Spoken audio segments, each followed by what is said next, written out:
Hello students, in this video we are going to see a wonderful poem.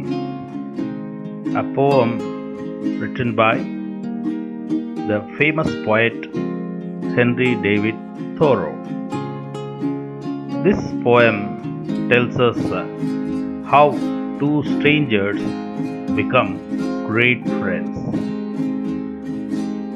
Unit 3, Poem 3. I knew a man by sight.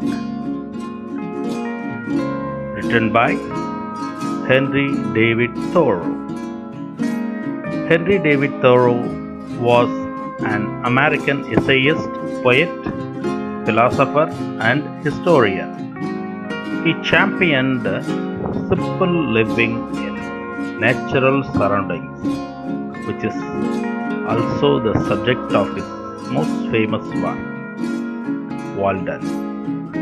So most of the works of Henry David Thoreau are based on natural surroundings. His belief in civil disobedience, influenced by Leo Tolstoy, Mahatma Gandhi, and Martin Luther King.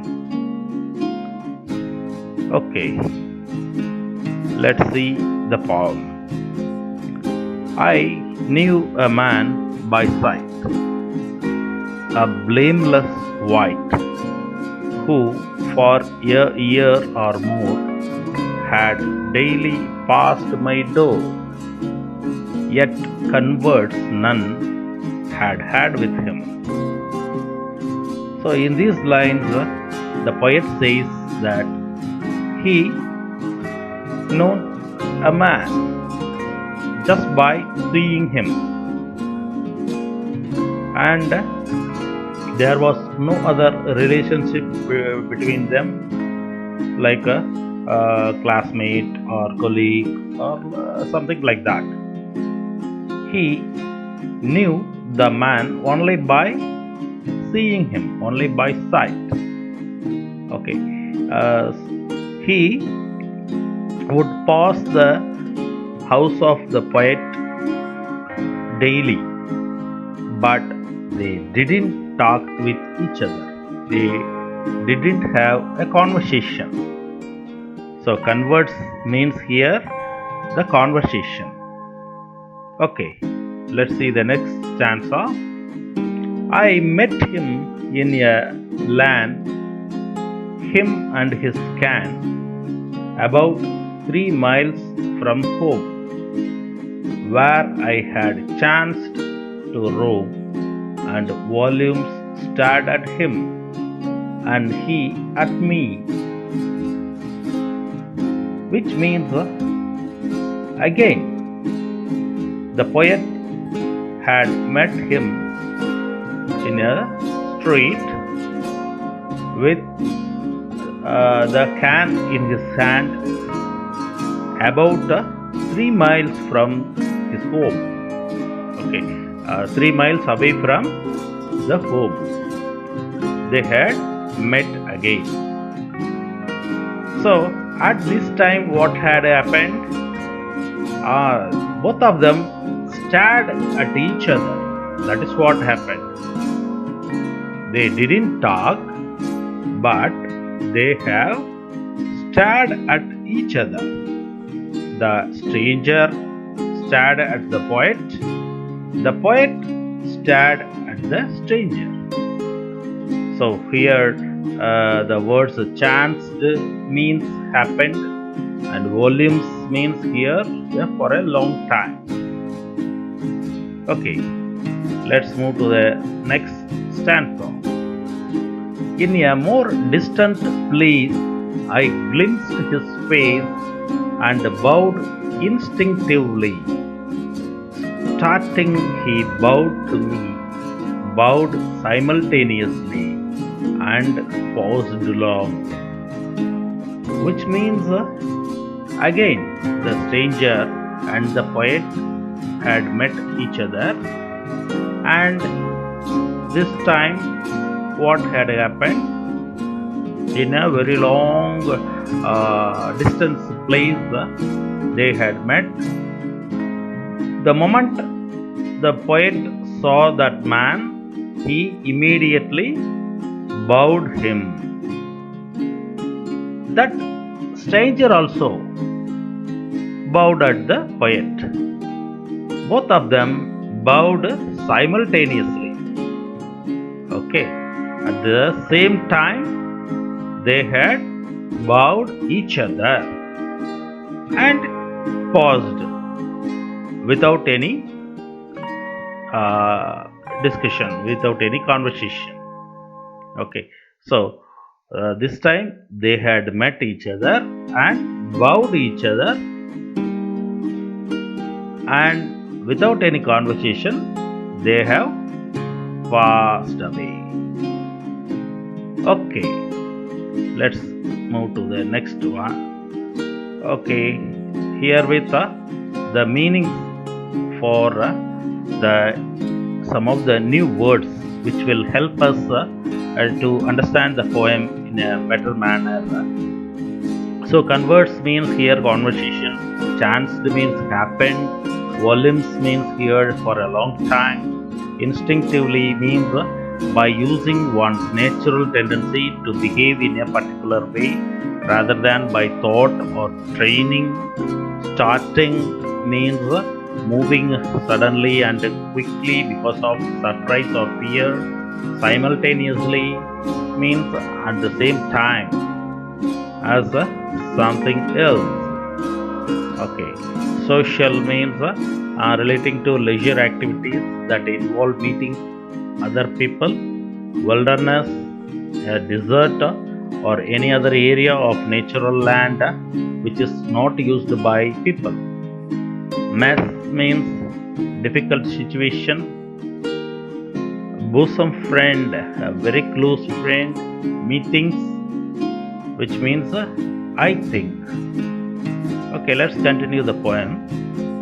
Next, in a foreign land, I grasped his hand and had a social chat about this thing and that, as I had known him well 1,000 years. Okay, so here the poet and the stranger, both of them met in a foreign land. Okay, so the poet grasped the hand of the stranger, and both of them had a social chat. Okay, as if they had been friends for more than 1,000 years. Okay, so it is the next improvement in their friendship. Okay, let's continue.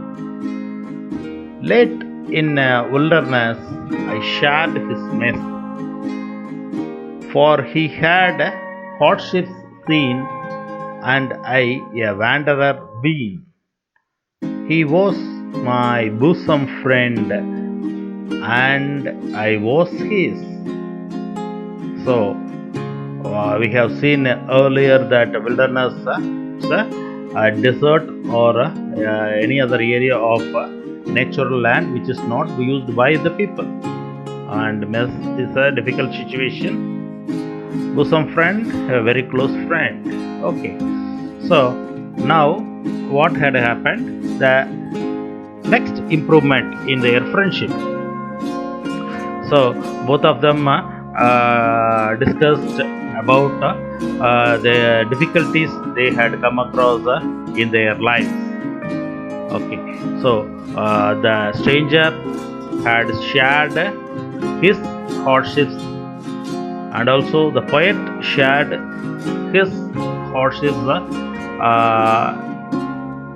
to the stranger. So he was my bosom friend, which means the stranger became the close friend of the poet. Okay, let's continue.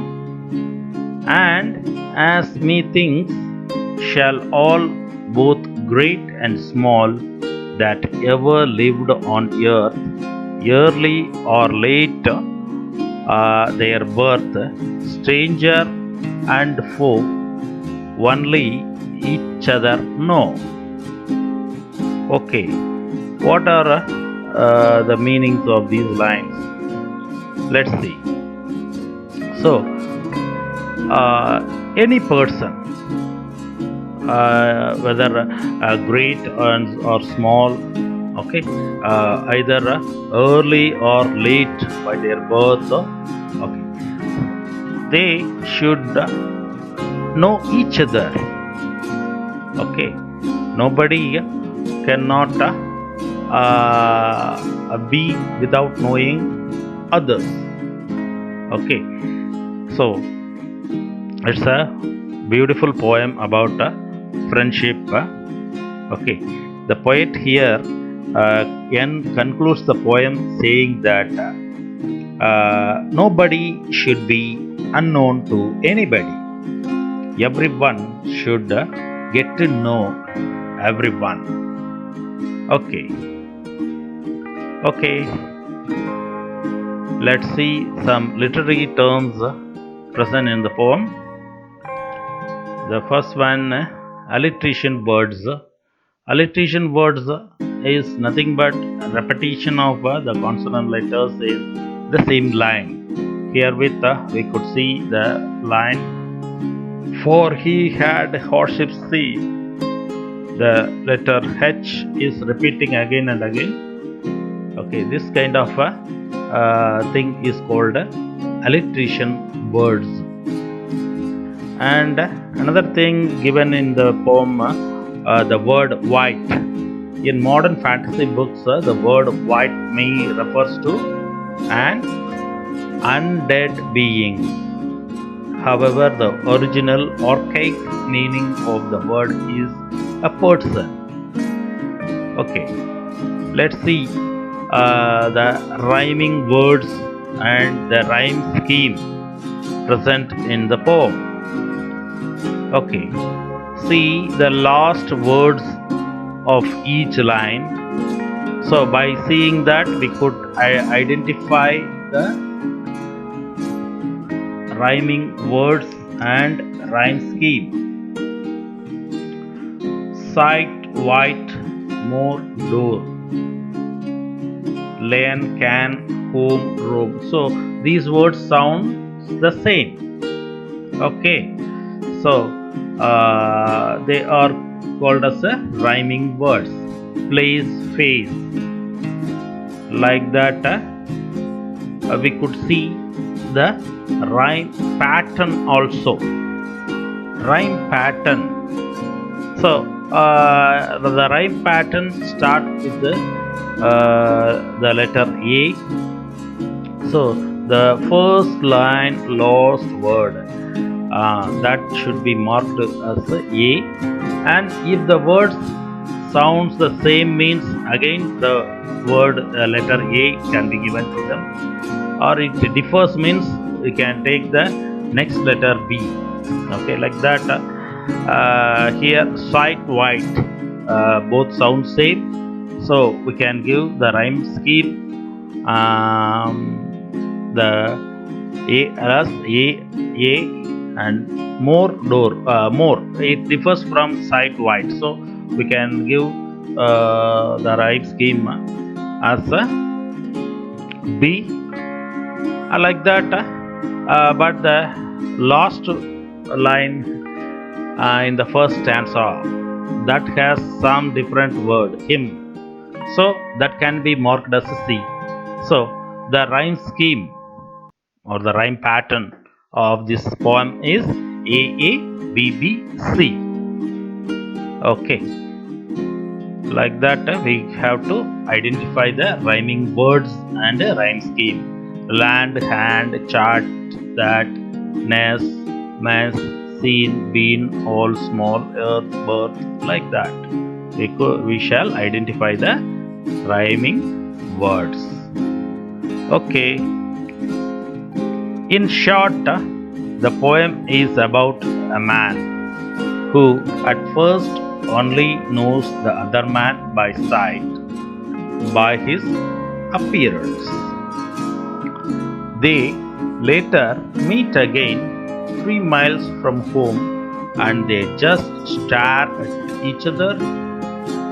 Farther from home, the two men meet again and bow to each other. When they meet the next time, they chat as if they had been friends for a long time. Finally, the original man helps his new friend in the wilderness. The poem ends with a plea that nobody should be unknown to anybody, which means everyone should get to know everyone. Okay, that's all about the poem I Knew a Man by Henry David Thoreau.